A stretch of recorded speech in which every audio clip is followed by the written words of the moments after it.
We're looking at it very seriously, and I expect the field will form in the next several months. By June, we're going to know who's running and who's not. Fair enough. Senator Cruz, thank you very much. Thank you, Tim.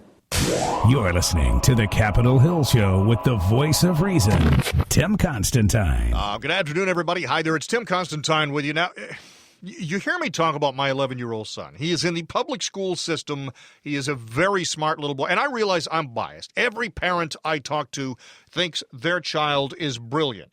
And they may be. I don't know. I hang out with a pretty smart group of people. But my son is a very bright little guy and very engaging, very talkative. I don't know where that came from.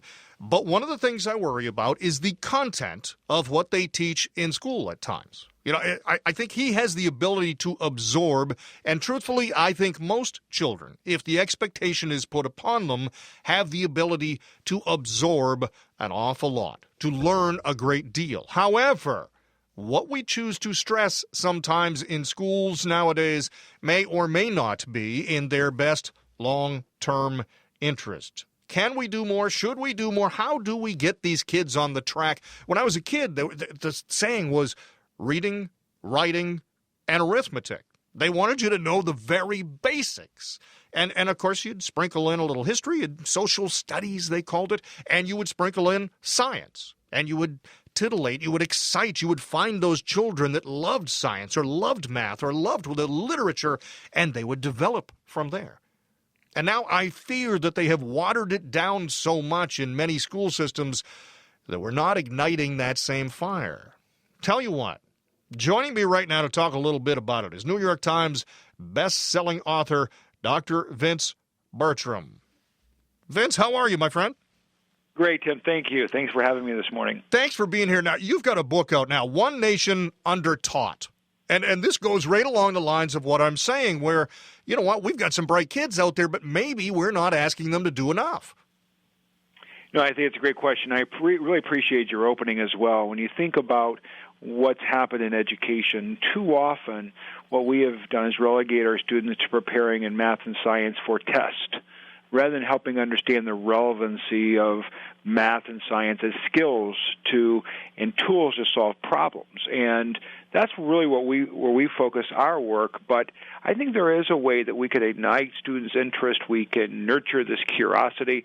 And students enter school with this natural curiosity. But unfortunately, we teach them how to comply and how to do school, how to prepare for tests as opposed to how to learn and inspire them for the careers and opportunities ahead of them. You know, my son goes to school in Florida. My home is in Florida. I commute back and forth to D.C., and they have what is called the FCAT. The Florida student system down there has the FCAT. And you are absolutely right that they actually spend about 6 weeks prior to the FCAT doing nothing but prepping for that specific test. And I think, are we missing something here? Shouldn't the kids just be learning generically, and then when they take that test, either they know or they don't? You know, when you think of the accountability measures we put in place, and I believe in accountability, and I think we have to have high accountability for the performance of our students and the investments we're making in K-12 education. However, you know, what we have done is relegate our students and our teachers to this testing regime, rather than really focusing on, you know, the curiosity piece and measuring performance based on what students can do. We have based it on knowledge and things that are easy to test. So it's really around content knowledge. And what we're proposing is a different way of not only teaching and learning, but also in ways in which we assess student performance. We are really focused on project, activity, problem-based learning in a way that requires the students to apply math and science in rigorous but relevant ways. And if we can find ways to assess that at scale, I think we can turn around not only the accountability system, but also student performance. American society has a unique ability to live in denial. You know, we love to just say those words. We're the greatest country on earth. And I'll tell you what, I've traveled all over the globe. We are the greatest country on earth. But there are times where individual pieces of that society are not as well as they could be. In the 1980s, the late 70s, early 80s, the automotive industry kind of fell off here in the United States. The product we were putting out was not that good. And that's when the rest of the world caught up. And there was a great movie out called Gung Ho, starring Michael Keaton, that mocked this. All the union workers were saying, we're the greatest country on earth. Meanwhile, all the Japanese companies were overtaking them.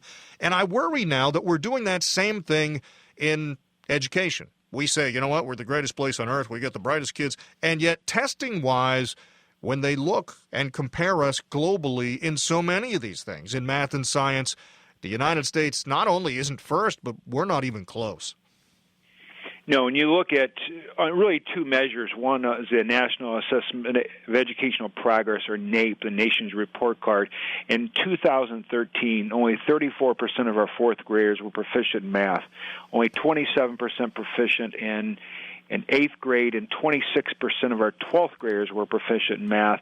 35% of our seniors were failing. Only 3% of our seniors were advanced in math, 1% in science. And let me interrupt you there and say, how Sure. do we define proficient? When you say only 26% of seniors in high school were proficient, how do we define proficient? Because that means 3 out of 4 kids aren't.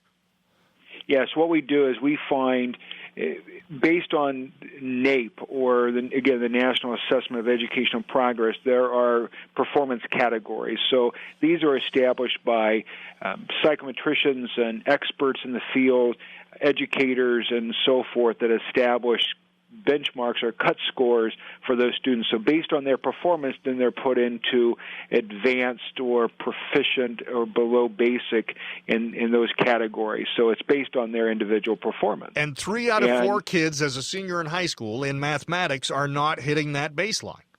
Yes, you're also talking about 40% of our students about to enter the workforce, the military, college, or achieving voting age are unable to perform basic mathematics. That's then scary. When you compare us with other countries, we don't do well either. You know, in the Program for International Student Assessment, based on the Organization for Economic Cooperation and Development, or OECD nations, there are 34 participating nations. Another 31 participate in PISA testing. Out of the 65 countries, we were 21st in math, 21st in science, 26th in math.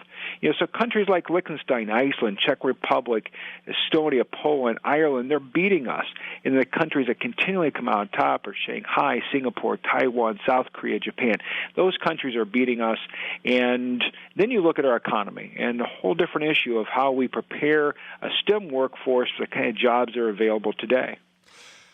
I went to school in the 70s and 80s. Went to the public school system, actually a Catholic elementary school when I was a young boy, but then into the public school system in the 70s and 80s. And when I was a kid, there were 31 kids in my elementary school class. Since that time, most states have passed rules and laws where they have more teachers. I think in Florida, the minimum is supposed to be a ratio of 1 teacher to 18 students.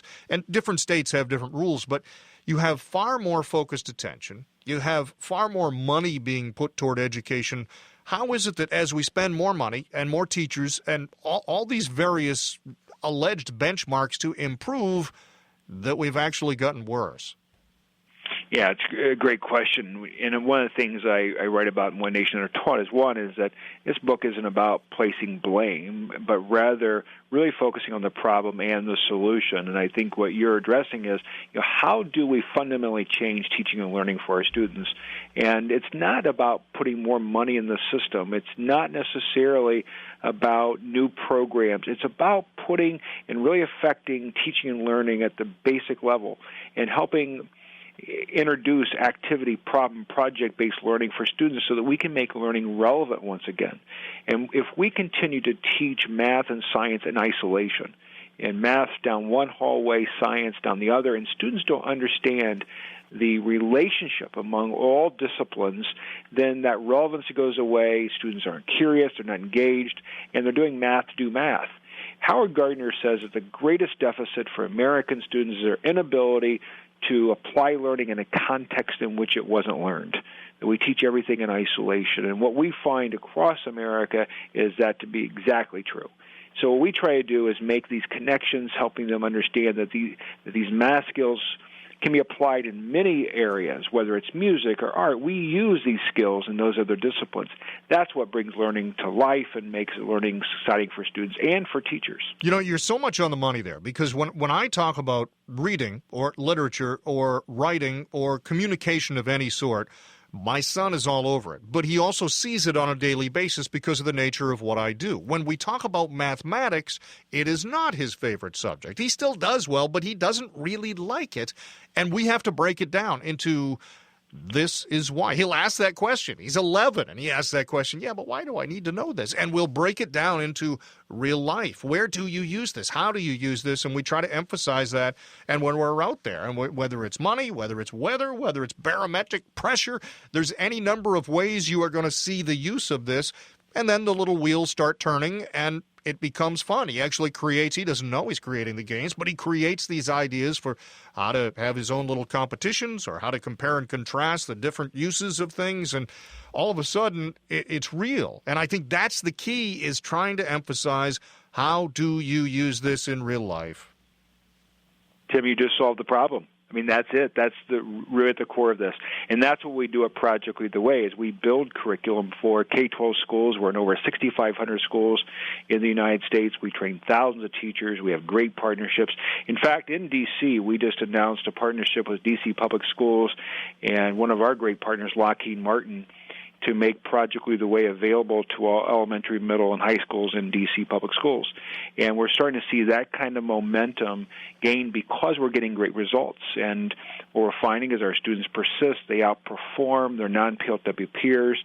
Even those going directly to the workforce earn more money, and those are coming from over 36 studies conducted by universities and other agencies across the country. So it's what you described. When students can understand how math relates to virtually every part of the economy and their world, it changes the way they view math. The other thing that we have to focus on is that, really based on years of research, students make decisions whether they're good in math and science as early as second grade. Right. So if we turn them off to this early, it's really difficult to get them back. What we may turn need them on to do early, I think the possibilities are endless. What we may need to do is start taking second graders on field trips to casinos so they can see math in action. That might be all right. Maybe not.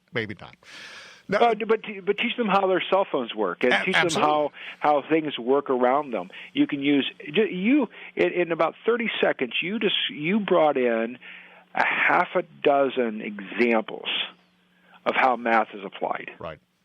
And now, which math skills do you need to solve that problem? And that's where we can work to help students understand relevancy. You and I have used the phrase, and we've heard the president use the phrase, STEM. And for people that don't know, that's science, technology, engineering, and math, and the ways in which we want to solve it and improve our performance and send our children out into the world with the skills and the interest in those areas. The name of the book is One Nation Undertaught. It's a great read. It's Dr. Vince Bertram. Thank you. I appreciate it. Thank you. The Capitol Hill Show. All right, it's that time of day.